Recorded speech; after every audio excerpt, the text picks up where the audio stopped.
नमस्कार। स्टडी सरजी में आप सभी का स्वागत है।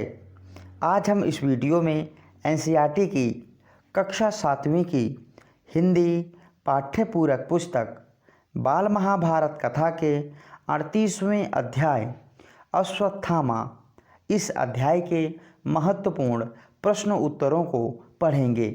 वीडियो के अंत में आप सभी से एक प्रश्न पूछा जाएगा जिसका उत्तर आप कमेंट बॉक्स में दे सकते हैं।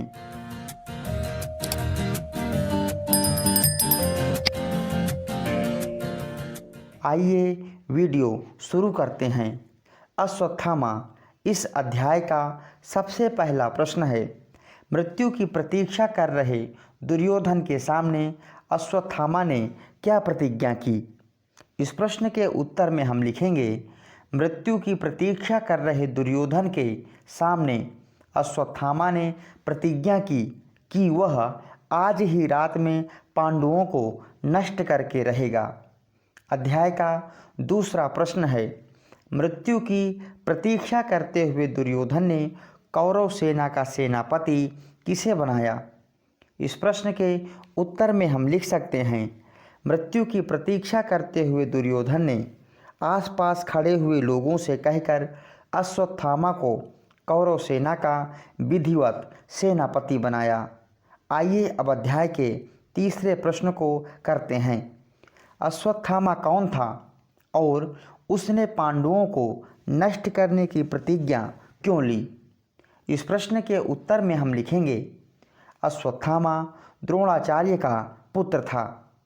उसने पांडवों को नष्ट करने की प्रतिज्ञा इसलिए ली थी क्योंकि पांडवों ने कुचक्र रचकर उसके पिता द्रोणाचार्य का वध किया था। अध्याय का चौथा प्रश्न है।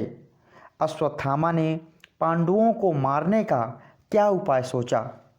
इस प्रश्न के उत्तर में हम लिखेंगे, अश्वत्थामा ने अपने पिता की हत्या करने वाले धृष्टद्युम्न को उनके साथियों समेत एक साथ मारने का सोचा। रात में जब सभी शिविरों में सो रहे थे उस समय सभी का वध करना अश्वत्थामा ने सुगम समझा। आइए अब अध्याय के 5वें प्रश्न को करते हैं। अश्वत्थामा द्वारा शिविर में किए गए अत्याचार का वर्णन कीजिए। इस प्रश्न के उत्तर में हम लिखेंगे, अश्वत्थामा शिविर में घुसकर धृष्टद्युम्न को पैरों तले कुचलकर मार डाला। इसी प्रकार सभी पांचाल वीरों और द्रौपदी के पुत्रों को भी एक एक करके मार डाला। कृपाचार्य और कृतवर्मा ने शिविरों में आग लगा दी। सभी को बड़ी निर्दयता के साथ मार डाला गया। अध्याय का छठा प्रश्न है। पांडव वीरों के मारे जाने पर दुर्योधन ने अश्वत्थामा से क्या कहा?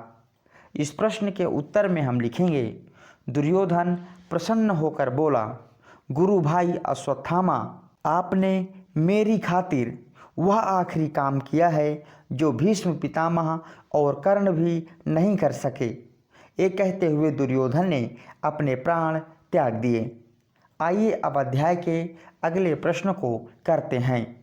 पांडवों के वंश का एकमात्र चिन्ह कौन रह गया था?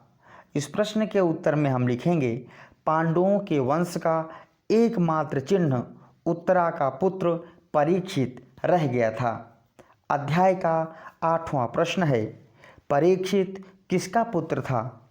इस प्रश्न के उत्तर में हम लिखेंगे, परीक्षित उत्तरा और अभिमन्यु का पुत्र था। आइए अब अध्याय के आखिरी प्रश्न को करते हैं। किसके कहने पर पांडव अश्वत्थामा की खोज में निकले? इस प्रश्न का उत्तर आप कमेंट बॉक्स में अपने नाम और अपने शहर के नाम के साथ दे सकते हैं। सही और जल्दी उत्तर देने वाले अभ्यर्थी का नाम हम अपनी आने वाली वीडियो में डिस्प्ले करेंगे। तो इस प्रकार अश्वत्थामा इस अध्याय के सभी महत्वपूर्ण प्रश्न उत्तरों को हमने पढ़ लिया है। आशा करता हूँ यह वीडियो आप सबके लिए मददगार साबित होगी। यदि अभी तक आपने हमारे चैनल को सब्सक्राइब नहीं किया है तो कृपया हमारे चैनल को सब्सक्राइब करें और हमारे चैनल के साथ बने रहें। वीडियो देखने के लिए बहुत बहुत धन्यवाद।